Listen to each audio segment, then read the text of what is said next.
자, 전도서 3장 9절부터 봅시다. 9절부터 11절까지. 9절에 3장 9절에 보면 일하는 자가 그의 수고로 말미암아 무슨 이익이 있으랴. 하나님이 인생들에게 노고를 주사 애쓰게 하신 것을 내가 보았노라.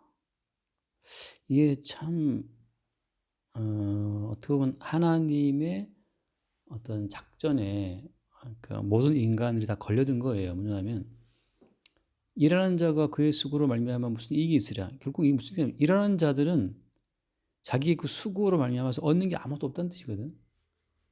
왜냐하면 평생을 일해도 본인이 일한 것을 본인이 영원히 소유할 수가 없거든. 다 내두고 가요. 웃기는 거야. 평생 일했는데 결국은 자기가 소유하는 것은 아무것도 없어. 다 반납하고 다 두고 그리고 그냥 땅으로 가는 거죠. 그러면 이제 그 뒤에 10절 하나님이 인생들에게 노고를 주사 애쓰게 하신 걸 내가 봤다. 결국 하나님께서 왜 이렇게 하나님께서 노고를 주셔서 애쓰게 하셨을까 사람들을. 정말 사람들은 자기 것인 양 애쓰거든. 뭐 내 재산인 양 막 애쓰잖아. 막 밤잠 자가면서. 사실 내게 아닌데. 잠깐 이 사회에서 내 이름으로 등기해놨을 뿐이지 내게 아니거든. 거기 뭐 그 부동산 등기했다고 해서 내 거라고 주장하지만 이 사회에서 그냥 사회적으로 약속한 거에 불과한 거지 실제 그 사람 게 아니거든. 정말 그걸 이제 어떤 주의 그 성령의 인도하신 가운데만 알 수 있지. 내 이름으로 살았다고 내 것이 아니라는 사실은.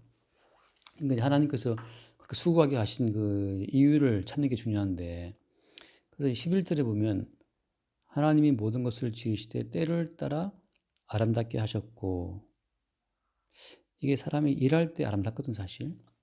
남자들 뭐 운전하고 그럴 때 뭐 팔 걷고 뭐 뒤돌아보고 후진할 때 예쁘다 그래. 뭐 역시 일하는 모습이 아프다 그러는데 옛날에 무슨 드라마에도 그 박서준 나올 때마다 항상 편집장이었나? 근데 항상 이렇게 팔 걷을 때 이제 여자들이 막 와 반하거든. 그 멋진 모습, 일하는 모습. 그러니까 사람들이 뭔가 일을 하고 할 때 다 아름다운 때가 있어요. 아름답게 하셨고 그다음에 또 사람들에게는 영혼을 사모하는 마음을 주셨다. 그러면서 그러나 하나님이 하시는 일의 시종을 사람으로 측량할 수 없게 하셨다. 사람들이 막 열심히 일을 해. 내 것처럼. 내 거인 것처럼 일을 하지만 근데 그 수고로 얻는 것이 아무것도 없어요. 무슨 이익이 있으랴? 그래서 하시는 말씀이 사람들에게 영혼을 사모하는 마음을 주셨다. 그 사람들이 자기 존재가 영혼이 안 갈 걸 알잖아. 그래서 이제 뭐 이집트 왕들은 피라미드를 만들어서 자기 시체를 미에다 만들어서 넣고 그런 거잖아요. 영혼이 가고 싶은데 영혼이 못 가서 알아. 진시황도 영혼이 안 될 걸 알기 때문에 불로초를 구하러 보냈잖아요. 그러니까 다들 영혼이 못 살 것을 알기 때문에 뭘 사모해? 영혼을 사모해. 영혼을 사모하는데 그 영혼함이 어디에 있는지는 아무도 몰라. 그러니까는 사람으로 그 일의 시종을 지정할 수 없다는 말씀처럼 이거 일을 아무리 말해도 결국은 점점 일을 할수록 알거든. 할수록 알아요. 이것은 내 것이 아니라는 사실을. 그럼 어때 이제? 내란 존재를 지키기 위해서 영혼을 사모하는데 영혼을 사모하기 위해서 뭔가를 하는데 도저히 내란 존재를 영원히 이어갈 수 있는 방법은 또 모르겠는 거지. 그런 어떤 한계에 갇혀 있다는 거지 지금. 그러니까 이 전도서에서 말하고 있는 바는 인간의 그 어떤 그 실존적인 한계를 딱 이야기하는 거예요. 열심히 일하지만 결국은 다른 놈이 가져가고 내가 일하는 걸 자식이 다 가져가 버리고 내가 일하는 걸 갑자기 또 뭐 다 뺏기고 다른 놈한테 정권 바뀌어가지고 또 뭐 옛날 전두환한테 저기 국적으로 뺏긴 것처럼 뭐 날아가고 그러면 다 사라지게 되거든. 그런 인생의 모순 속에서 어떤 인간 또 이걸 가지고 갈 수가 없네? 왜 이런 일이 벌어지지? 그런 이제 인생의 모순을 솔로몬이 전도자가 이제 딱 본 거죠. 봤는데 인간으로서는 또 뭘 몰라? 하나님이 하시는 일을 측량할 수가 없는 거지. 하나님이 왜 이렇게 일을 하시는지를 또 모르겠어요. 그런 혼돈 속에 인생이 지나가요. 이게 이제 어떤 전도서가 본 지혜의 한계지. 예를 들면 소크라테스가 그랬잖아. 너 자신을 알라고. 자신을 알라고 말하지만 본인은 알아? 본인은 몰라. 나 자신을 몰라요. 하나 아는 것보다 내가 무식하다는 거 알지. 무식하다. 내가 다 모른다는 사실. 그게 소크라테스 유대함이거든. 자신을 다 모른다는 거. 나 자신을 알라. 계속해서 소크라테스의 그 어떤 변증법적 대화는 그 사람의 무식함을 드러내는 거거든. 똑같이 우리가 우리 대화하는 것도 마찬가지. 다시 죄인이라 생각해? 내가 왜 난 죄인 아니야? 나는 선한 사람이 할 때 끝내 그 사람이 이제 죄인이라는 사실을 들춰내는 어떤 그런 대화가 왔다 갔다 하면서 결국 자기의 죄인됨을 드러내는 그런 과정이 예수님이 하시는 방식이거든. 근데 사람들은 죄인됨이 드러나게 되면 죄인됨을 밝힌 예수님을 죽이려고 그래요. 뭐냐 하면 선하다라는 나 자신을 영구히 보존하고 싶거든. 나는 깨끗한 사람, 선한 사람, 착한 사람, 양심적인 사람이라고 하는 그것을 영구히 가져가고 싶어. 그 영원한 나의 꿈을 누가 깨? 예수가 깨거든. 너는 네 아버지는 마귀고 네가 하는 것은 다 죄고 네가 하는 거저 창기보다 못하고 이렇게 존재 가치를 깨뜨리는 걸 못 참거든. 근데 윤동주 씨가 지은 시가 입새에 있는 바람에도 하늘을 불어 한 점 불어 얻기를 바라잖아요. 그게 모든 인간의 그게 바람이야. 모든 인간의 소망이에요. 선악과를 먹은 모든 인간은 정말 선한 사람이 되고 싶어 해. 그러니까 선한 사람이 되고자 하는 그 꿈을 누가 깨냐 하면 예수님이 깨거든. 율법이 깨는 거고. 물론 이제 유대인들은 율법을 갖고 자기를 계속 변명하고 치장하면서 자기 자신이 선함과 의로움을 지켜나가 했었는데 예수님 오셔서 그걸 그 껍데기 옷을 벗겨내는 거죠. 너희들 자신은 마귀 후손이 너희를 썩었다 하고 이제 의와 인과 신이 없음을 이게 까발리시거든. 하나님이 아담과 하와의 그 치마 옷을 벗기는 것처럼 예수님도 우리가 덮고 있는 율법적으로 그 아줌마한테 10,000원 주지 그랬어 하면서 이제 계속 자기 착함을 막 이렇게 강조하거든. 그래, 근데 이제 복음은 계속 그 사람이 이렇게 뭐 율법으로 가리고 내게 착한 일로 가렸던 그 모가나무 이빨 치마를 복음은 그거를 이제 다 까디집는 거야. 사실은 니들은 죄인이다 하고 그걸 들춰내면서 인생이 수고한 그대로 얻지 못했다는 그 진실을 그 사람이 받아들이도록 어떤 점에서 사람이 내가 수고한 모든 수고를 내가 다 그러니까 소유하지 못한다는 사실을 못 갖는다는 사실을 언제 인정할 수 있냐 하면 내가 죄인이라는 사실을 인정할 때 그때 나는 죄인이기 때문에 어떠한 것도 내가 소유할 수 없다. 내가 뭔가를 소유하는 것은 이건 하나님 보시기에 말도 안 되는 거다. 어제 이제 그 수필 작가 보면서 그 박안서라는 이제 아줌마 소설가가 있잖아요. 지금은 이제 죽은 사람이지만 그 박안서 씨가 쓴 수필 작가 봤는데 그게 난 좀 공감을 한 게 뭐냐 하면 이 사람이 처음에는 자기가 글 쓴다는 게 너무 부끄러워서 그 밤에 잘 때 남편이 잠잘 때 옆에서 몰래 이게 스탠드 켜놓고 이게 타고난 소설가라서 안 쓰면 못 견디는 거예요. 또 뭔가를 쓰긴 써야 돼 이게. 그러니까 이게 정말 독서를 사랑하면 뭘 봐야 되는 것처럼 이 소설가는 안 쓰면 못 견디는 사람이에요. 그러니까 남편 잘 때 몰래 불 켜놓고 이제 누워서 이거 쓴 거야. 남편 가끔 일어나서 여자가 뭘 쓰고 있냐 빨리 잠을 자야 되지 하고 뭐 잔소리 많아도 이제 전대 가셨다가 막 이렇게 덮어 씌워놓고 썼대 이렇게 쓰고 어느 날 이제 그 문학 거기 뭐지 그런 데서 당선된 거야. 당선되고 작가가 된 거지. 그때 남편이 너무 기뻐하면서 야 당신이 이제 잘 때 몰래 누워 쓰지 말고 내가 서재를 만들어 줄게 그랬나 봐 남편이. 그 말을 듣고 이 방석에 너무 웃음이 터져버렸대요. 왜냐하면 나 같은 주제에 무슨 서재냐. 나는 정말 밤에 몰래 이 불 켜놓고 조금 끄떡끄떡 쓰는 것만 해도 난 너무너무 감사한데 정말 내가 서재를 갖고 서재에 앉아서 딱 이 글을 쓰는 자세를 모습을 상상해 볼 때 그게 너무 안 어울려서 그게 웃겼다는 거죠. 웃었다는 그런 글을 이제 썼더라고. 그러니까 그런 것을 분에 넘치는 걸 생각하는 거야. 무슨 서재가 있어서 막 작가처럼 앉아서 서재에서 막 글을 쓰는 것 같이 그런 어떤 그 그림을 이 사람은 수용이 안 되는 거야. 나 같은 사람이 무슨 서재냐, 무슨 책상이냐. 나는 그냥 남편이 잘 때 옆에서 그냥 그 전등 가시워 놓고 이렇게 쓰면 그걸 충분한데라고 생각하는 거지. 근데 이제 그것은 뭘 느끼냐 하면, 야, 이게 말하자면 이제 구원받은 사람의 거듭난 양심은 이와 같은 것이 아닐까. 우리가 무슨 가나안 땅 사람들이 꿈꿨던 그런 잘 사는 거, 옆에 뭐 모압과 암몬과 그다음에 뭐 아수르와 이런 나라들의 그 부강을 보면서 나도 언젠가 저렇게 부강하게 잘 살아야지라고 하는 그런 꿈을 꾸고 있던 자체가 이게 참 주님 앞에 너무 이게 죄송스러워요. 왜냐하면 사실 하나님 보시기에 다 멸망당에 마땅한 자들이거든. 애굽을 열 번으로 깨뜨릴 때 그때 같이 다 깨져야 되고 애굽의 장자를 죽일 때 우리가 죽어야 되거든. 다 죽어야 되는 자들인데 웬일인지 살아나왔잖아. 어린 양이 대신 죽는 것 때문에. 그러면 마땅히 죽어야 되는데 어린 양이 대신 죽은 것 때문에 살아있으니까 이게 황송스럽거든 사실은. 그날 죽어야 되는데 살아있으니까 이게 황송스러운 지금 목소리를 이어가고 있다고. 그런데 또 무슨 서재를 꿈을 꾸고 무슨 책상을 꿈을 꾸고 막 이러고 있단 말이지.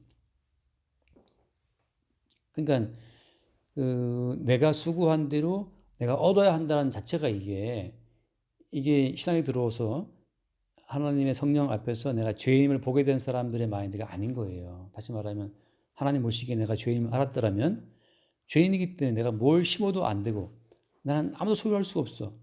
교도소에 들어간 죄인들은 그들의 소유물이 아무것도 없어요. 그렇잖아? 남자 군대 갈 때 군대 가도 마찬가지야. 내게 아무것도 없어. 다 나라 거야. 군대 들어가면 군복, 뭐, 이 군화, 총 주구전 총, 33 돌치 공개 83 근데 총기 번호 있는데 아니 군번이었구나. 군번. 근데 군번을 외우고 있네. 그러니까 심지어 군대 들어가는 순간 내 몸도 내 것이 아니거든. 그러니까 지금 여기서 지금 전도자가 왜 인간이 자기가 수고한 것을 자기가 영원히 어디 갖지 못하지? 라고 하는 이 모순을 지금 보고 있는데 이게 이제 신앙에 들어오게 되면 왜 그러냐 하면 하나님 보시기 죽어 마땅한 죄인들이기 때문에 죄인들에게는 아무것도 허용되지 않는다 이거거든. 죄인들은 아무것도 소유할 수 없다. 감옥에 들어갈 때는. 감옥에 들어갈 때는 아무것도 죄인들의 소유로 갈 수 없어요. 다 법무부 이불이고 법무부 칫솔, 법무부 치약, 법무부 비누 다 법무부 거란 말이지. 법무부 걸 받아 쓰면서 좀 니들이 좀 반성하라 이거거든. 교화되라 이거거든. 나 교화됐습니다. 그러면 이제 또 안 믿지 또 교화됐습니다. 그러면. 그러니까 감옥에 들어가면 내 것이 아무것도 없는 것처럼 여기 전도자가 하는 말이 왜 사람들이 수고했는데 얻지 못하지? 그건 복음 속에서는 풀어져요. 왜냐하면 모든 인간의 죄를 범하였으면 하나님 영광에 못 이른단 말이에요. 모든 인간이 죄인이기 때문에 죄인들은 아무도 자기 이름을 소유할 수가 없다. 오직 예수 그리스도 그분만이 만유의 주님이기 때문에 예수 그리스도만이 모든 것의 주인이에요. 그러니까 이제 이 사람들이 뭘 오해하는 거냐 하면 내가 일했는데 왜 내가 못 갔지? 사실은 그들이 일하는 그 일의 에너지도 어떻게 된 거야? 만유의 주님이신 예수께로 온 거란 말이지. 그러니까 이렇게 내가 뭔가 일을 하는 것도 이게 만유의 주님이신 주님께로부터 온 에너지라는 사실을 알 때 그때 내가 뭔가 일할 수 있는 것도 감사한 거죠. 밤에 잠잔다고도 감사한 거지. 근데 그걸 놓치게 돼버리면 내가 일했잖아. 내가 땀 흘렸잖아. 내가 수고했잖아. 근데 왜 내가 못 가져? 근데 이제 감옥 들어가면 일을 시키거든. 일을 시키는데 감옥 들어가 일을 시키는 거 그거 그냥 그 노역이라 노역이거든. 군대 가도 작업 무지만이 하거든. 군대에서 작업한다고 해서 그 내가 일한 작업의 모든 결과를 나한테 주지 않거든. 훈련의 하나의 부분이지 그냥. 그런 것처럼 하나님께서는 이제 십자가의 예수님의 그 복음 안에서 다시 인생을 다시 보게 만들어요. 그러면은 인생이 자기가 수고한 걸 못 갖게 되는 것은 이것은 죄로 인한 결과구나. 죄의 삭은 사망인데 형벌인데 거기서 뭘 갖기를 바라냐 말이지. 그러니까 모든 재벌도 결국 다 두고 가는 거고 모든 사람이 다 두고 가. 그래서 하나님께서 여기서 일의 시종을 사람으로 측량할 수 없게 한다 말을 하는데 이 하나님이 하시는 이 일의 시종을 측량할 수 없게 된 요 자체가 이제 비밀인데 이게 어떻게 돼요? 시간이 들어오게 되면 하나님이 비밀이신 그리스도의 복음 안에서 다 새롭게 조명이 되는 거죠. 십자가에 죽으신 그분의 죽으심으로 내가 일할 수 있는 건강, 일을 해서 내가 뭔가를 얻을 수 있는 거 다 모든 것이 주께로부터 왔다는 사실을 알게 되는 거죠. 그렇게 되면 이제 결국 인간을 바라볼 때 인간이 얻지 못하는 것은 당연한 것이다. 왜 어떤 인간도 자기의 공로를 말할 수 없는 거라. 다 죄인이고 예수님의 죽으심으로 인해서 주어진 그 어떤 은총의 결과로 내가 뭔가 이해를 하고 얻는 거지. 내가 원래부터 타고난 내 에너지로 얻는 사람은 아무도 없는 거죠. 조국이든 뭐든 마찬가지예요. 다 주님이 주신 그 은총의 결과로 그가 뭐 머리 이렇게 뭐 긴 머리 하면서 돌아다니는 거지. 그게 주님이 가서 뭐 그 대머리 될 걸 줘버렸으면 뭐 무슨 대머리 됐을 거예요. 뭐 심었나 모르겠다만 뭐 허경영 씨는 심었다 하더라고. 심었는지 뭐 가발인지 뭐 아무튼 지금도 이렇게 머리 막 허경영 씨 높이고 있잖아. 그 가발이라는 말도 있고. 그러니까 이 전도자가 보는 그 지혜라는 것은 표면상의 지혜예요. 인간이 아무도 못 가져가니 왜 그런지 왜 그런지 하나님의 의도는 모르겠어. 신앙에 들어오면 이제 복음 안에서 하나님이 십자가 제수를 죽이는 그 죽임 속에서 모든 만물을 저주하신 하나님의 실상을 보게 되고 그분이 대속의 죽음을 주었기 때문에 그분의 죽음 안에서 허락된 모든 것들 우리는 누리고 살아가는 거죠. 그거를 이제 아는 자들이 구원받은 자들이고 모르는 자들은 예수님의 대신 죽은 공로로 산다는 걸 그들이 외면하고 믿지 않았기 때문에 영원한 지옥 가는 거예요. 그러니까 결국 심판의 기준은 누가 되는 거예요? 심판의 기준은 예수님이 되는 거예요. 그래서 하나님이 예수님에게 심판하는 권세를 주셨고 인자됨을 인하여 심판하는 권세를 주셨다. 요한복음 5장에 말씀처럼 예수님이 심판을 향하시면서 주님이라는 사실을 증거하는 거예요. 내가 주님이다. 내가 그동안 너희들에게 일할 수 있는 재능과 힘을 줬고 일의 결과를 얻을 수 있도록 심으면 거두게 했다. 여름에 봄에 가을에 거두는 거 나의 희생으로 주어진 은총이었다. 이걸 다 공개하시면서 그거를 인정한 자들은 천국으로 인정하지 않는 자들은 지옥으로. 그러면서 예수님이 만유의 주라는 사실이 이제 쫙 드러나는 거죠. 그러니까 주님이라 할 때는 최종적인 운명을 결정지어야 주님이거든. 그리고 그 결정에 불의함이 있으면 안 되거든. 근데 주님께서는 본인이 행하신 십자가의 희생으로 아버지의 모든 권세를 받았기 때문에 주님이 모든 권세의 어떤 근거가 되시고 심판하는 권세가 되는 거죠. 그래서 결국 우리는 보면서 그냥 봐요. 그냥 저 사람이 뭐 잘 나간다 해도 결국 네가 못 가져가겠구나. 지금 뭐 김태인이 뭐 예쁜 사람 많잖아. 결국 네가 못 가져가겠구나. 너의 미모를. 지금 뭐 서울대 가고 머리 좋은 사람들 결국은 네가 그 뛰어난 머리를 못 가져가겠구나. 결국은 침이 오는 거지. 그래서 다 인간이 그냥 흙으로 가요. 그래서 여기서는 모른다고 하지만 알 수 없게 하지만 그 시간이 들어오게 되면 예수님 십자가 앞에서 모든 진실을 보게 된다. 여기까지 합시다. 그래도 되게 짧게 했다. 16분. 내가 무슨 더 하려고 했는데 잠깐만. 그러니까 영혼이라는 것만 잠깐 말해. 영혼이라는 것은 영혼을 사모한다 했잖아요. 영혼이라고 하는 영원한 세계에 들어가게 되면 인간의 모든 기준이 다 사라져요. 예를 들면 아까 내가 하는 말이지만 동서남북이라는 개념은 어디서만 유효한 거지? 동쪽으로 가라고 할 때 어디서 유효한 개념이냐면 지구에 있을 때만 유효한 개념이에요. 지구에 있을 때에는 해가 떠올려 보이는 지역이 동쪽이고 지구는 저쪽이잖아요. 그럼 우주에 나가면 태양계를 벗어나면 동서남북의 의미가 있어요, 없어요? 의미가 없어. 지구라고 하는 환경 속에서, 지구라고 하는 공간 속에서만 동서남북의 의미가 있고 지구 속에 있을 때에만 과거, 현재, 미래가 의미가 있어요. 내 몸을 기준으로 해서. 내 몸을 기준으로 해서 과거고 미래잖아. 근데 벌써 우리 아이들만 해도 어때? 그애가 생각하는 과거와 미래는 또 달라지죠. 내가 생각하는 어떤, 그러니까는 내가 생각하는 미래가 어떤 사람한테는 과거가 되거든. 한 10년 뒤에 태어난 애한테는 오늘이 벌써 과거잖아. 내일은 나한테는 미래지만 모레 태어난 애한테 내일은 과거가 돼버리거든. 그러니까 내 몸을 중심으로 해서 우리의 시간이 결정이 된다고. 그러니까 영혼이라는 말을 할 때는 내 몸을 기준으로 하는 모든 시간과는 다 허물어지는 거라고. 그러니까 영원한 세계에 들어가면 과거, 현재, 미래가 의미가 없어요. 거기서는 이제 예수 그리스도만이 어제나 오늘 영원토록 동일하다 하시는 거니까. 그러니까 우리는 내 몸을 기준으로 해서 과거, 현재, 미래 우리의 시간관을 설정하고 지구라고 하는 요 좁은 땅덩어리에서 우리는 나라는 세계를 구성하고 살아간다고. 근데 영혼이라고 하는 것은 동서남북 기준은 없어버려요. 그런 것처럼 공간과 시간 자체가 다 바뀌어버린다고. 어디를 중심으로? 예수를 중심으로 해서. 그러니까 예수를 중심으로 해서 돌아가는 그 세계가 영원한 세계예요. 쉽게 말하면. 그러니까 내가 말하면 천국이 이미 왔다라고 하는 말은 이미 영원한 세계의 주인공이신 예수가 들어오는 순간 우리는 이미 영원한 세계를 사는 거야. 그러니까 예수 말씀하시면 네가 나를 믿는 자는 죽어도 살겠고 살아서 나를 믿는 자는 영원 안 죽는다는 말은 영혼의 주인공이 이미 들어왔기 때문에 내게 들어오는 순간 동서남북 과거 현재 미래 여기 지구 우주 뭐 그런 개념이 아무 의미가 없어요. 그러니까 주님 말씀처럼 아브라함이 이렇게 나가 있었다. 근데 또 다시 말씀이 야 그리스도 예수 안에서 난 창세에 내가 너를 택했어. 내가 천선이 있었습니까? 그래 네가 아는 너의 시간으로는 지금 이밖에 모르겠지, 그지? 네가 2000 뭐 너 양띠고 뭐 몇 살이고 그밖에 모르겠지. 근데 이미 난 찬스에 너를 택했어. 찬스에 너는 내 안에 있었다. 와, 그래서 성경에 나오는 모든 지리는 다 과거형이야.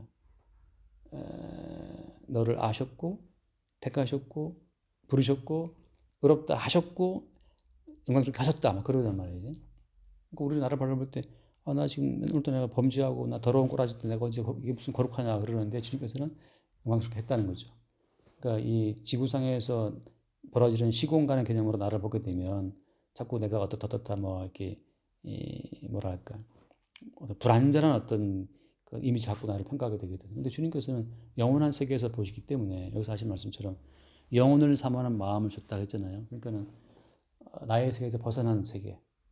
내가 있기 이전부터 존재했던 나. 그러니까 현재 내가 아는 나는 어때?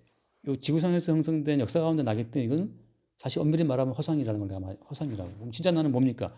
창세전에 그리스도 예수 안에서 확정된 그게 진짜 너야. 그건 어떻게 드러나는 겁니까? 역사적으로 형성된 내 자아의 이미지가 날아가면서 나는 돈도 없고 나는 뭐 과부고 뭐 나는 호랩이고 뭐 있잖아.